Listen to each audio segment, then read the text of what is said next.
Hey guys, Naria here. So excited for our live today. Remember, there's going to be 4 different health providers. If you drop your questions in the comment box, we're going to try to get to all of them. Anything that may be missed, we'll reach it later and I'll send all the answers to everyone. But as you already know, I'm Naria. I'm the dietitian specialized in gut health. Let me introduce you to the other providers. Hi everybody, I'm Manas MB, naturopathic functional medicine doctor. We'll be talking about stress and effective strategies to manage stress today. How cool is that? Oh my gosh. Bring your questions, guys. Here we have yoga instructors. Hi, Katie. Hi. We're the owners here at Shift, and we're going to be talking about how movement and breathing, breath work can help with stress. Awesome. Remember, guys, how important is stress for gut health? If you've been in my group for a while, you know how important it is. So definitely take notes and, more importantly, practice these things. We have one more provider, and here he is. Hi there, my name is Dr. Rich. I own a chiropractic office where we help folks manage stress and regulate their nervous system. So excited to share today. We're gonna talk about some helpful tips out there, so excited to share. All right, guys, you're just going to hang out here. We're going to get started in a few minutes, so you can start to drop your questions as we wait to get started. There's so many different ways to address health issues. There's innovative ideas and TikTok, Instagram, all this stuff out there. But how do you cut through the noise and figure out what's actually real and researched and gonna work for you?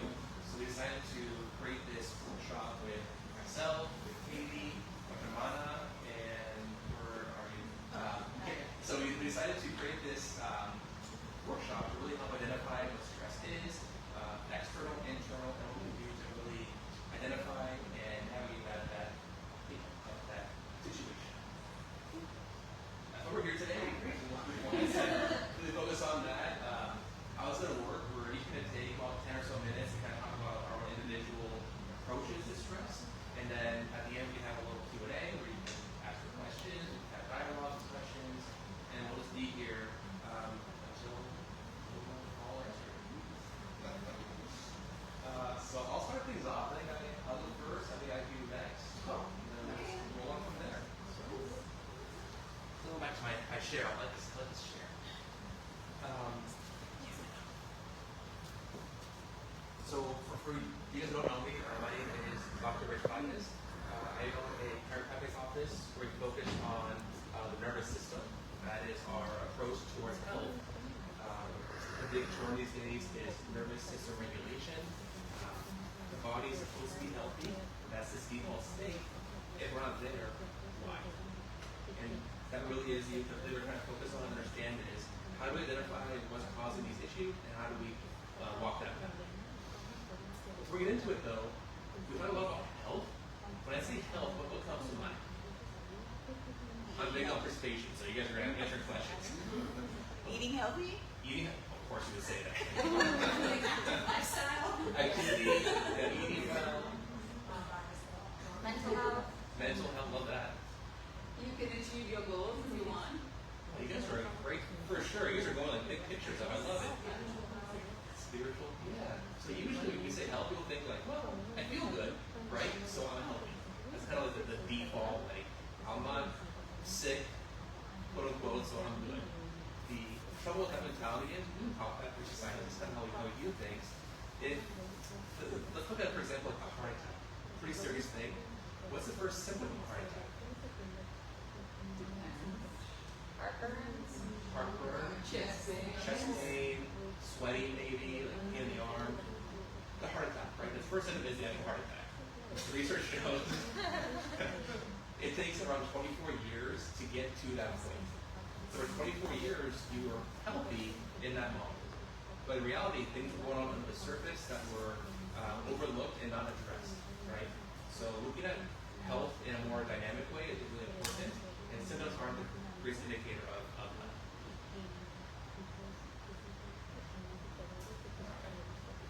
So what's that good restful sleep? Oh, we're getting there. We are. I love that.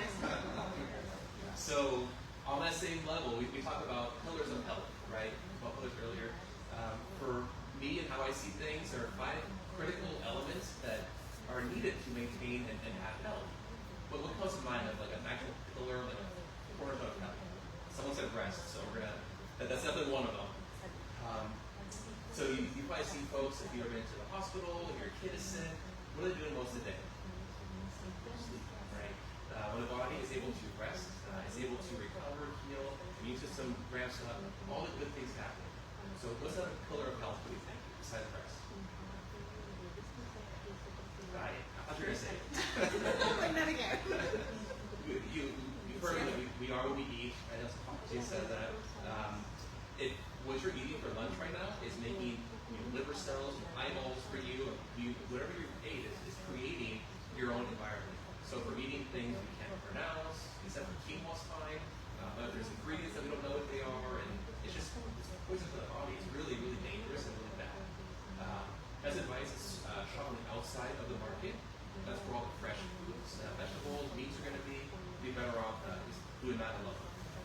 So we have rest, we have nutrition. What else we got?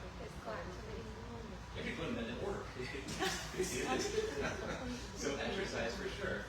It's so important for mental health, for hormones, for just regulating blood sugar. We'll talk more about that, I'm sure. It's super important.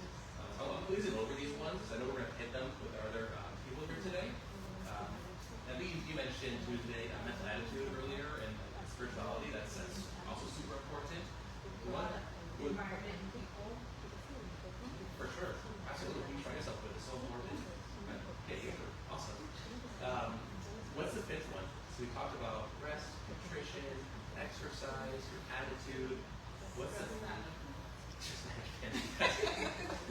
That's right on the nose for sure. So it's a tough one. Folks normally get it. It's the nervous system. It's what ties all those things together. The nervous system is what allows our body to communicate, brain to body, body to brain. And it's that communication that really maintains our health. Like we had lunch earlier, and it's digesting, doing all this stuff, but we're not thinking about that. It's just doing it. That system is running under the surface to make us healthy, heal, do our Pilates, crazy stretches that we're doing here. It's what allows us to maintain our balance and do all those crazy things. It's super important. So the nervous system isn't working at its best. It's hard to heal. So the best way I like to analogize it, you've all seen safety pins before, right? A safety pin or clothespin, right? There's a top and bottom, like the top loop, and then you put like a little thing in there, so that's the closed circle. So that's an analogy we would like to use where the brain talks to the body, and the body talks to the brain in that cycle, right? So things happen though. Life happens, stress happens. Stress comes in three categories for us. There's physical stress, which is going to be those car accidents. Maybe it's you're at a desk for 8 hours a day, you're just not moving. That's stress also. That's physical stress. There's also chemical stress we talked about. So maybe you're a hairdresser, chronically breathing in these fumes, or maybe you're eating foods that are just not the best, and they're just like poisons in there, right? That can also cause stress in the body. The last one would be emotional stress. So, if you're not around the best people, and it's really impacting your mentality. The body's really good at adapting and managing all those things, but at some point it might be overloaded and it might blow that safety pin. It might open up that safety pin, so instead of being a closed circle, now it's changed.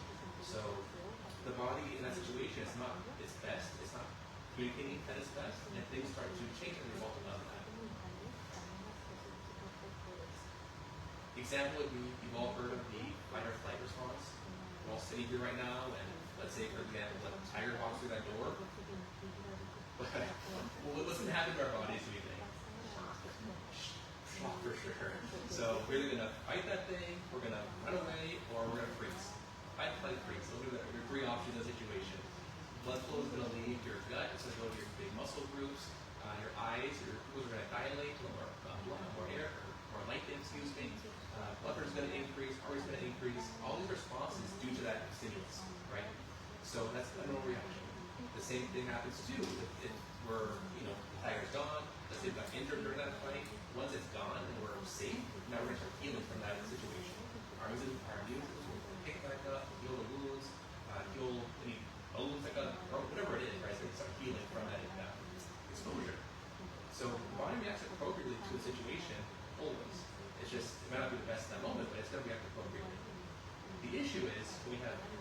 stress in our lives, whether, again, physical, chemical, or emotional, is all around us all the time. Our bodies are stuck in that stress state, in that fight or flight state, like the tigers in a room all the time. So we're not going to heal very well in that situation. We're not going to be chronically sick, maybe. We're going to have things like brain fog and memory issues. Just we're not living our best life. We're surviving instead of thriving. So we're chronically living in that stress state. Survival is what matters. Not doing our best, not living our best. So the goal is how do we close that safety net? That really is what I focus on, is having that communication under the surface work properly so the body can communicate, so it can heal from all these things that life has to throw at us. So for us, I do think called specific chiropractic, where we analyze the upper spine to figure out where that fuse got blown, how we can put the safety pin again to let the body recover. We feel that the body is the best doctor. It knows what to do. I wish it was me, but it's not. The body's really good at taking care of itself. It just needs to be in the right environment. So what I want to focus on is just having people identify what's driving that internal stress and how to correct that so the body can on its own begin the healing process. In the 2 minutes I have left, I don't want to take too much time here, but I really want to talk about sleep. I think that's so important, and I don't think we get enough sleep as a whole. Anyone live with a snorer? You can raise your hand. I didn't have so, 72 million Americans snore, men snore. 52 million women snore, not just guys, all right? And about 20 million kids snore. So it affects a lot of people. The reason why I bring that up is 1 in 3, 30% of men who snore also have sleep apnea. And 2 out of 10 women who snore also have sleep apnea. So that means that while they're sleeping, their body is, stop breathing for a period of time, and your body releases the stress hormones that fight or flight response throughout the night, all the time.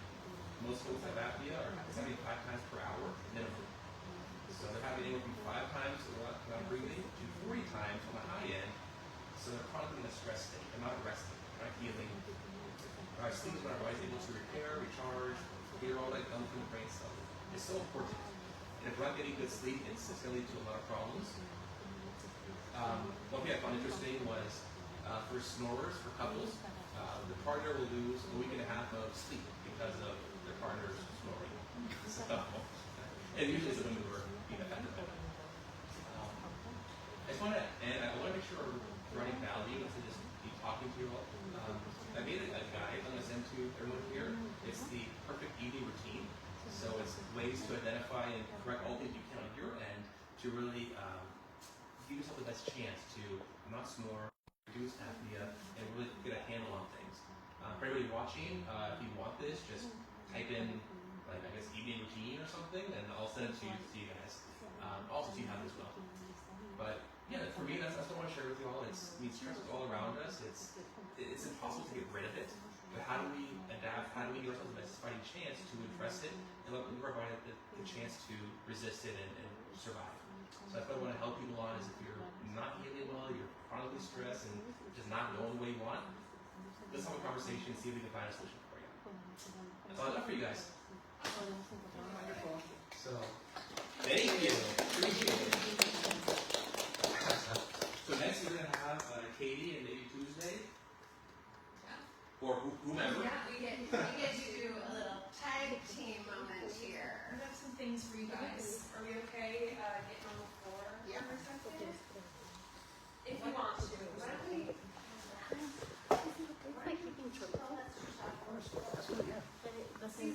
No, I'll try to slow it. We'll be crazy. Yeah. Not yet. My sis, you gonna? Good for the brain.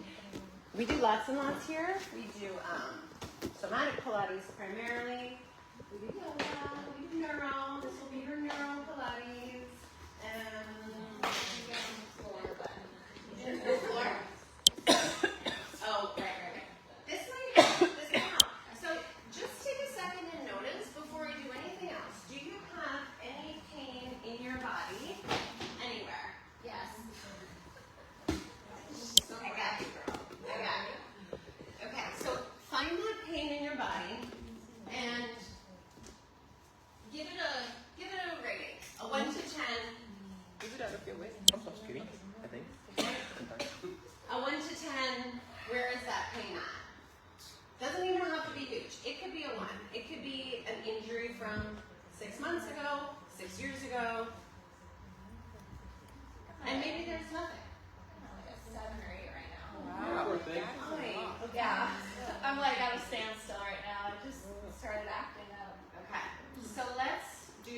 calming brain exercise.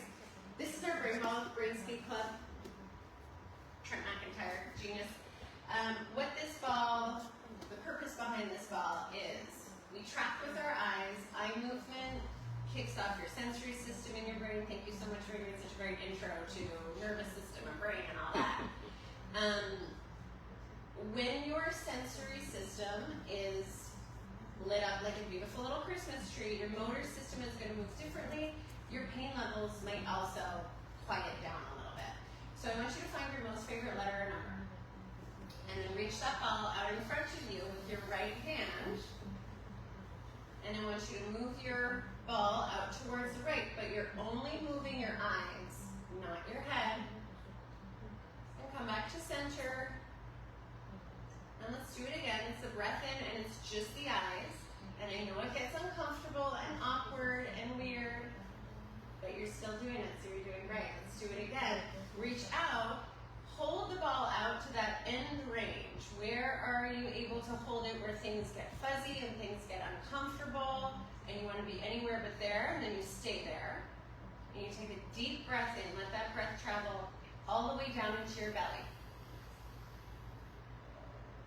An easy exhale as you bring that ball back to center. We're going to keep your eyes locked on your letter, locked on your number, switch hands. And now again, just the eyes. Can you move that ball out to the left?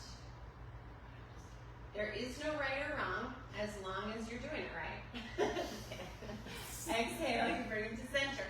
Your head is going to want to move. Your eyes, they're tired. They've been working all day, but this is really, really good for them. Get out into that challenging zone. Out here, that feeling that you feel when you're looking out to that uncomfortable side, that's part of that fight or flight that Rich spoke about so eloquently. That's the tiger. So head out into that scary place and take a big breath in, breath into the belly. Relax the shoulders, relax the chest. Exhale, you make your way back to center. Just let the ball come down. Let's not even think about it. Close your eyes. Think about where that tension, that pain was. Give it a number.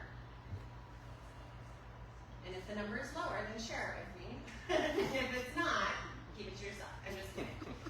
Improvement, neutral, worse. Worse is also a response. A little bit of an improvement.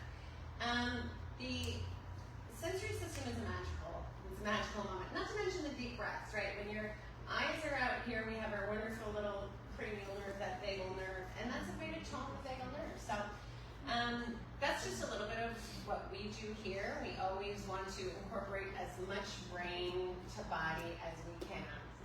We want you figuring out what it is that's going on internally, because I don't know what that is. I don't know what that feels like to be in that body. You know what that feels like to be in that body. Little micro adjustments and paying attention, right? So, yes, we are Pilates teachers and we're yoga teachers, but just the act of movement, exercise with breath will almost put you into that fight or flight, but then you're there in this controlled place and all those systems are working together, and maybe you're even like having fun while you're doing it, and that's how we stress less, right? That's how we incorporate those things together. So what else do we do here that's amazing? It's less stress, less. Everything that we do is attempt to tap into the nervous system and relax it at some level with your own manual doing so. So it's pretty empowering. It brings you into this really deep state of grounding and like safeness in the body, which people find a lot in yoga, but to bring it into your fitness routines where you're getting stronger and also this really deep sense of calm is kind of cool. Mm-hmm. I like it. Yeah, so, with exercise, with that endorphin release that happens when you exercise, when you move, those lasting effects, that's also what we're after, right? We want people to use their brains while they're here in this space, and then that in turn brings them out into the world they walk, brings up mood, that changes the next person that they come across, you know, that interaction. 9 times out of 10, people leave this space, and yes, it is because we're kind of magical, but it's also because it's just movement, and movement is medicine, as we know, but people leave in a calmer state. We get a lot of comments that they feel like you just got a massage. It's my favorite thing here. Yeah. You're not gonna feel like that tomorrow, but that's okay. Right, right. Would anyone be interested in doing a teeny tiny myofascial release? Oh yeah. Absolutely. Who's not afraid to get down on the ground? Okay, you get a foam roller, you find a spot anywhere, you're gonna lay on top of it and then twice. And feel free to move that box out of the way, or whatever it is. Thank you. Thank you. Thank you. Trick or treat. Thank you. Down so you can see from one of the edges all the way up to the side. Please tell us that way. Straight down. Waiting for these curtains to kick in. Oh, did you have something? I took 5. So on top of it, you're gonna lay lengthwise, spine length down. That parallel to your own body. You'll have room for your head all the way to your hips, so lay yourself down. Your hips are off the bottom. Scoot down. Your head is off the top. Off the bottom. Scoot down. I need a longer foam roller. You don't. You might. You might be the first person. Arms out wide. You've got space for that. Put the palms face the ceiling and just do a nice little sway side to side to start. No pressure, not trying to push yourself off. If you are familiar with foam rollers, you might notice that these are a lot squishier than what you might be used to. They are targeted to your fascia. We're in the fascia, in the connective tissue, and we're not worried so much about the muscles. And then those deep breaths. Inhale and exhale.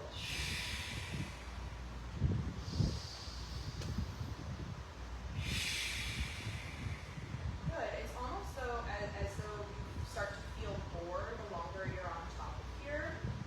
But we'll find a spot right in the center, balance on the spine, and you can go ahead and start to sweep your arms down towards your feet, down towards your hips, and back out to a T. You can go further to that T if that feels good. You want to really explore those shoulders, feel free.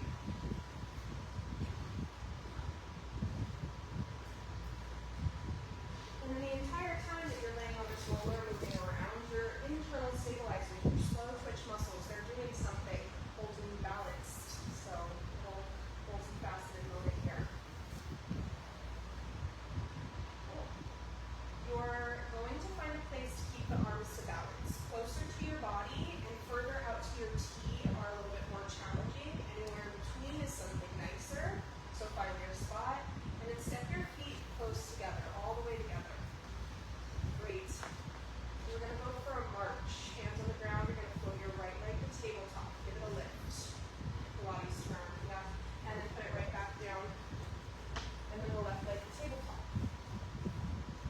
And then back down. You can bend the knee and the feet. Continue to alternate the legs. Each march is going to give you, each movement is going to give you a little bit different of feedback into your body. Try to incorporate that deep breathing to harness some stability. Feel like you're pressing your spine backwards into the roller as you march. And now I want you to take that march and I want you to go only halfway. Lift that right foot halfway off the floor and back down. Left foot halfway off the floor and back down. Slow it down. Breathe those wiggles and try to make them less and less with that breath and with that squeeze. Now that movement we have here, make it half its range, smaller arch. Do you notice the smaller it gets, the harder it is to stay balanced, the more your slow twitch muscles have to do? Can you lift only big enough that I could fit a sheet of paper under your foot? Half a centimeter off the ground. Half a centimeter off the ground.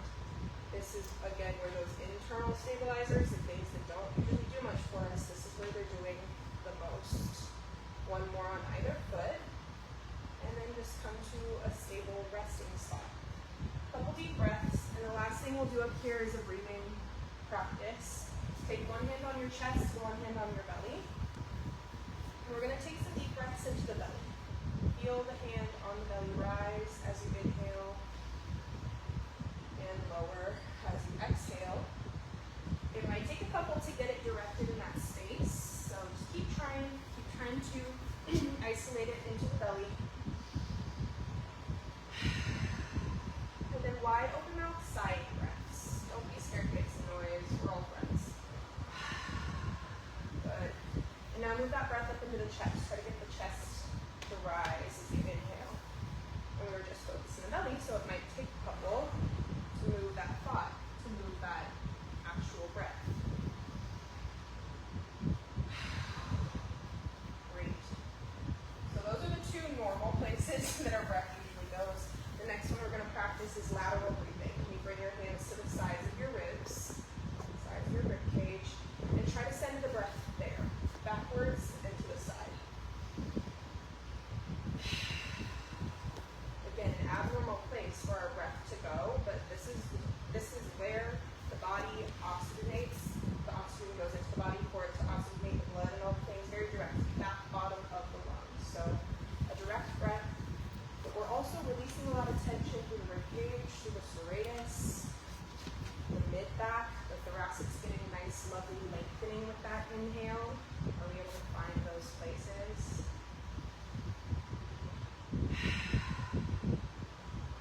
And then one more change. We're going to take a hand to the collarbone and a hand to the pubic bone. Picture your torso as a cylinder and try to breathe up, down, front, back. Fill your cylinder. Send that breath backwards and up and down the length of the spine, because we'll notice that a lot of it wants to come to the front of the body and you keep it relatively even. We'll call this 3D breathing. And then you can change the sound of your exhale, different vowels.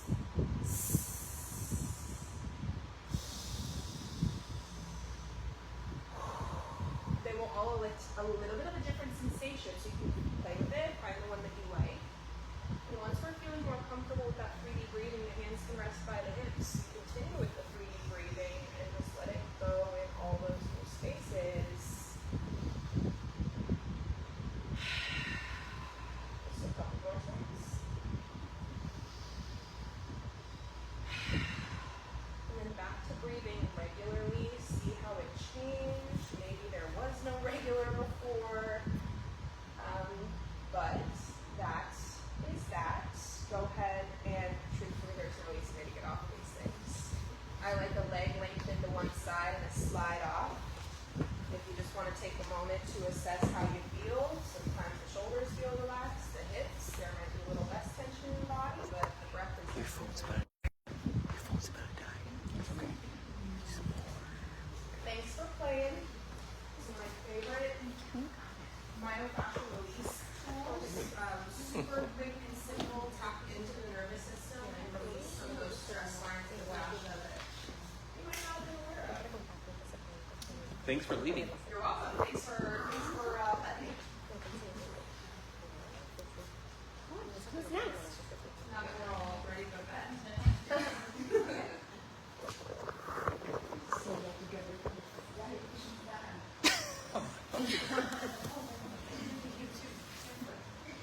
Okay.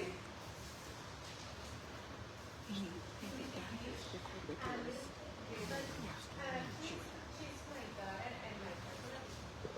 Is her personal interpreter. Oh. Is it okay if I interpret? Well, what I want to ask your mom is if there are questions as we are speaking, or afterwards, of course, we'll have question and answer as well. No.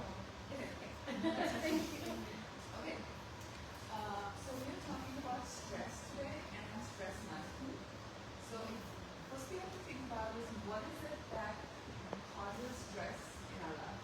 What is it that causes stress?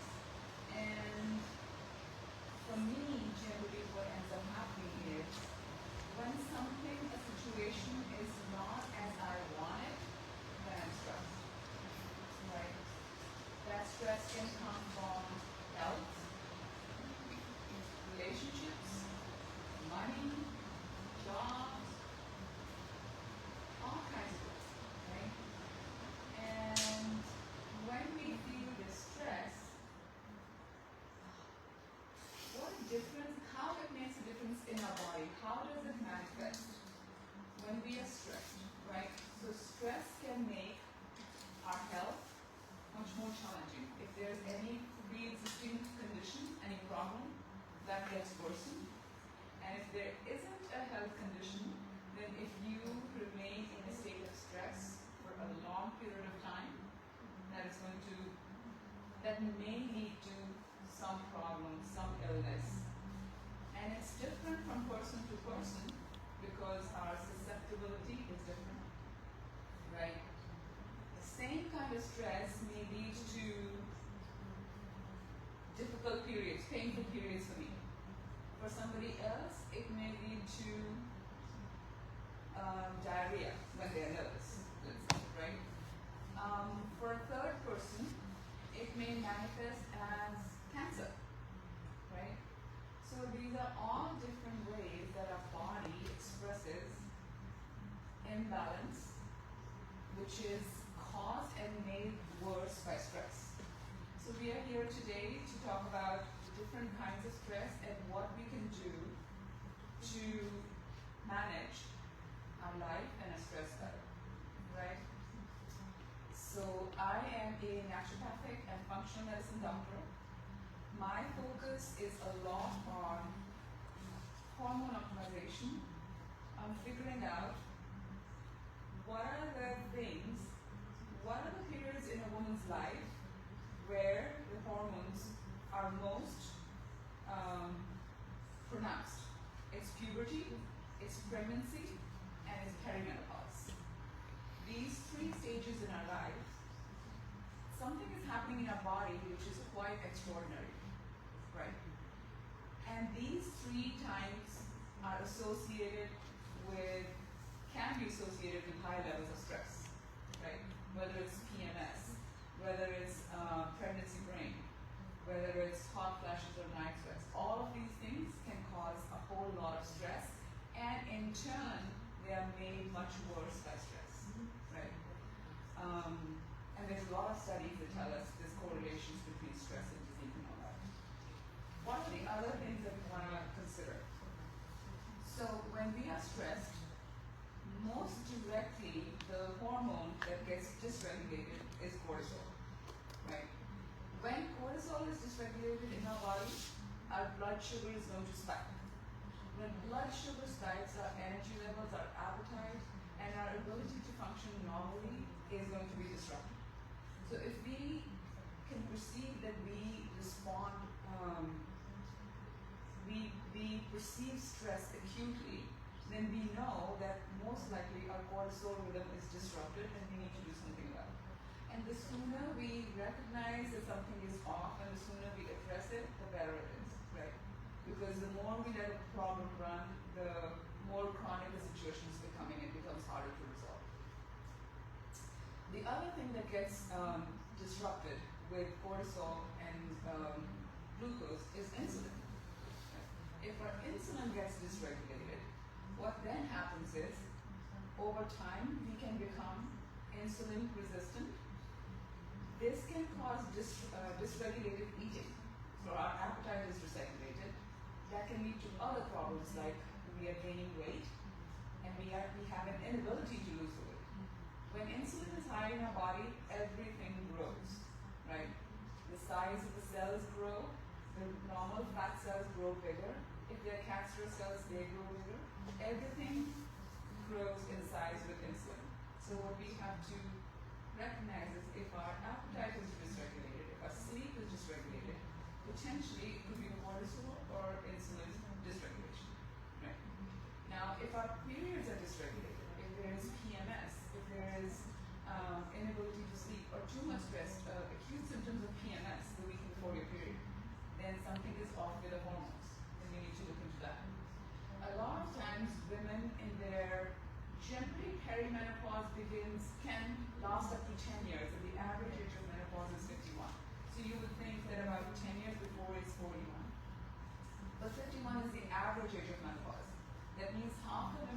through menopause before 51, which means their perimenopause will be starting much earlier.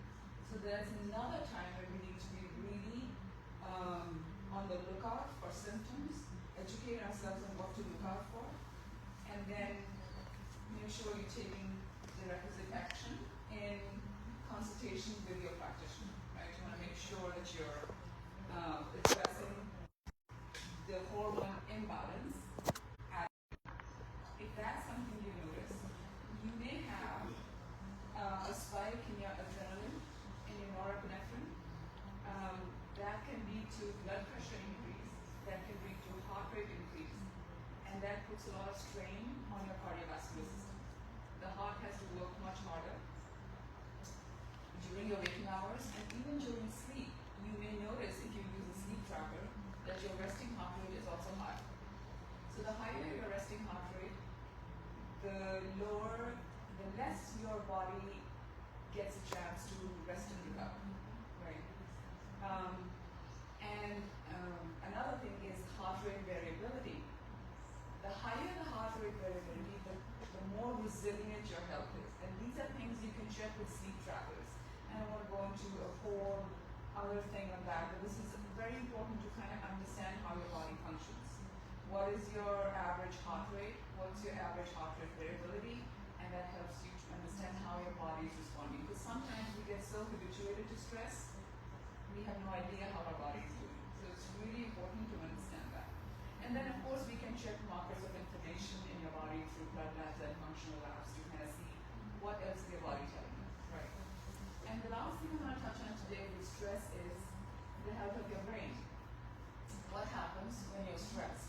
With high cortisol, with high insulin, with high epinephrine and adrenaline. What is happening is your brain is losing its ability for neuroplasticity, for new learning. The brain begins to lose the ability to learn new things, to retain new things. And with the loss of sleep, with the lack of adequate sleep at night, you're not clearing out the toxins at night, and that can have an impact on cognition. That can have an impact on your ability to concentrate, your ability to get things done, basically. And that can become a concern during times of hormonal imbalances in the body for men and women.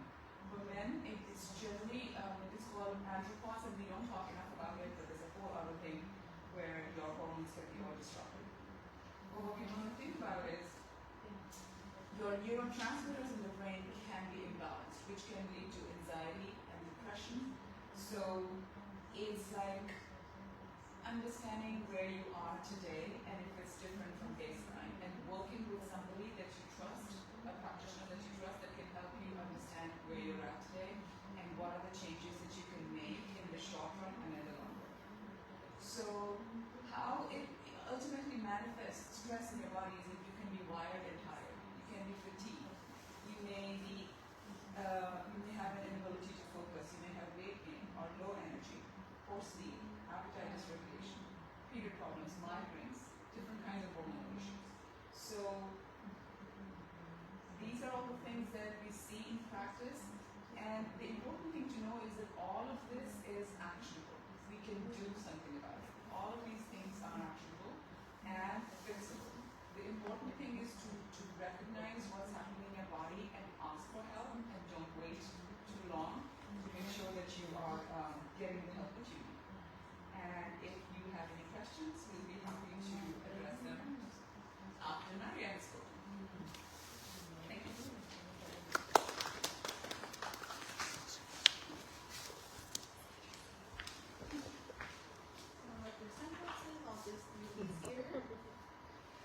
Okay, so for those of you that I'm not familiar with, my name is Maria. I'm a functional gut health registered dietitian. I talk gut health all the time. My question to you all, when you think about gut health, because I know social media is out there and there's so much different information, what do you think is the most important thing about gut health? Huh? Glucose? 100% can't go wrong with that. Anything else? Yeah. It's at the center of everything. Yes. And what I'm sorry, I asked this wrong. What do you feel impacts the gut the most? Oh, Yes, sorry. Any answers? stress, sugar. Yeah. Poor diet, poor choices. Yes. All of those impact the gut. So when I think about all the thousands of clients that I've worked with, the number one thing over nutrition, and yes, it's coming from a dietitian, over nutrition, over physical activity. The number one thing, if you want to take care of your gut, yes. Oh my gosh. When I have individuals with gut issues, what do they all have in common? Stress. They all have stress. During the first, second session, sometimes the information doesn't come out, but based on their symptoms and the diagnosis, I know they're stressed. I know the stress is over what they probably imagine, and usually they feel they don't understand how it's really impacting their gut. So let's say I have someone with irritable bowel syndrome, IBS. They're following the diet perfectly, but their stress is still high. They're not managing their stress. Is their IBS going to be controlled? No, it's not. So we go back to, if you want to take care of your gut, which we know really is the second brain, has so much control over things, but you're not managing your stress, kind of contradicting yourself. So what can we do for stress? I think the providers did an amazing job in giving different examples for stress. I'm not going to go too deep into that, but the biggest things I tell my clients that are stressed is you have to find a way to manage it. And there's so many different apps you can use at home to try to manage that. That sometimes that works. Going on walks, having physical activity routine. Those are things that work. But if they don't, seeking out help. There's so much help out there. There's so many providers online, including myself. There's so many providers in towns that there's resources out there to manage the stress. But the truth is, if you care about your gut, if you're taking those probiotics, if you're doing all that stuff, spending $40, $50 a month on one supplement, but you're not managing your stress, are those probiotics going to do their duty? Duty. Not really, right? And even if we think about probiotics, how do we pick probiotics? Most people go to Costco, they go to Walmart, they go to random places, they get the 5-star reviews and they pick a probiotic. Is that the best way to do it? Probably not. Definitely not. 100% no. There's not one person I've ever recommended a probiotic from a random store like that. Everything's really personalized. So when we think about the top tier of gut health, it's going to be stress. So no matter if you feel like, okay, you went through a divorce, someone died, you lost a house, foreclosure, whatever it is, if you feel like, oh, stress is normal, which it is. Stress is normal. Your body can adapt to acute stress. Our body's meant for that. But what about chronic stress? The chronic stress is a problem. All that inflammation, all of that goes into the gut. And if that gut is stressed, then you start to see those diseases. You start to see those problems. And those problems don't only stop to where, oh, I have some bloating, abdominal pain, diarrhea. It starts to manifest into other things. And not only will it affect you, but it will affect your family. It will affect your spouse. It will affect the individuals. So it's almost selfish in a sense to allow these symptoms to continue when you have people around you that love you. Because they're going to feel stressed eventually. And if they feel stressed, what's going to happen? Vicious circle. A vicious circle. Yes. Now, let's say you manage your stress and you're like, okay, I have that down. What's the number 2 thing? What's the second thing that will really impact your gut? The second thing apart from stress. Diet. Diet's huge, but something before that. My mom said, is saying sleeping, not sleeping. Yes. Sleeping, stress and sleeping, you can't get away from that. Your stress, your sleep, those are your core of anything. No person can argue against that. Sleep and stress management all day long, above buying fancy supplements, working out 6 days a week, eating all this fancy. No. Sleep and stress are the core. Then we go into the diet. So if we think about the diet, what in the diet is going to have a massive impact on your gut and your gut health? Quality of the food. The quality of the food, I'm looking for something that usually no one ever gets. Can I ask a question again? In regards to food, food groups, food choices, what's going to have a massive effect on your gut microbiome? Diversity. Diversity is important. Can't 100%. Something else. It's a carb. Fiber. Fiber. Now, if I were to ask each of you how much fiber you're eating a day, how much are you eating a day? Or how much should you have a day? 30 grams. More than 25, 30. Yes. Now, are you guys having those 30 grams? No. Probably not. But what does that mean? What does it mean if you're not having your fiber? Is it just, oh, I'm not having my fiber, I'm okay. I have stuff to do. I have stress to deal with. What does it mean if you're not meeting your fiber goals? Why is that important? Bloating, digestive issues. Something else. absorbing nutrients, slowing down Something else. digestion. But yes, those are very true. But I'm looking for something else. Elimination. Something else. But yes, 100%. But what's gonna eat? What's Oh, the gonna- microbiome, the prebiotics and the gut Yes. microbiome. Yeah. the bacteria in your gut, they have like their own personalities. And what do they eat? Fiber. So if you're not meeting your fiber goal and you want these bacteria to make you feel good, does that mean are you supporting them? But let's say again, we're not meeting our fiber goal because we got things to do. Are they gonna eat? If you're not eating fiber, but you still have the bacteria in your gut, are they gonna eat? Yeah. And guess what are they gonna eat? You're not feeding them. Carbs, sugar. Something else. Something else. The gut lining. Oh, the mucin. They're gonna eat it. And but why? What is that weird? What happens when they eat that? It's in there. Yeah. And what is leaky gut? What are symptoms of leaky gut?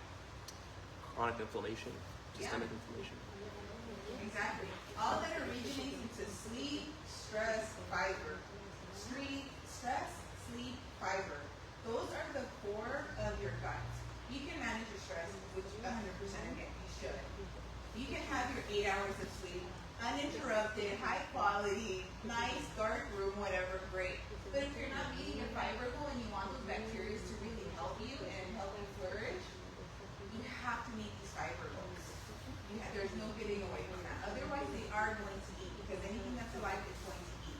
And if you decide not to eat it, not to feed them, they're going to eat that. Now, side note, have you guys seen the documentary from Netflix, the Gut something? Gut, it's a new documentary on gut health on Netflix. It came like maybe a month or two ago. They have a really good representation of what the microbes do if they don't eat fiber. It's I think on the first 10, 15 minutes. When you guys take a peek at it, you'll see. And it's kind of like a visual of what's actually happening in your gut. So when you think of why am I having maybe brain fog, or why is my blood sugars random, or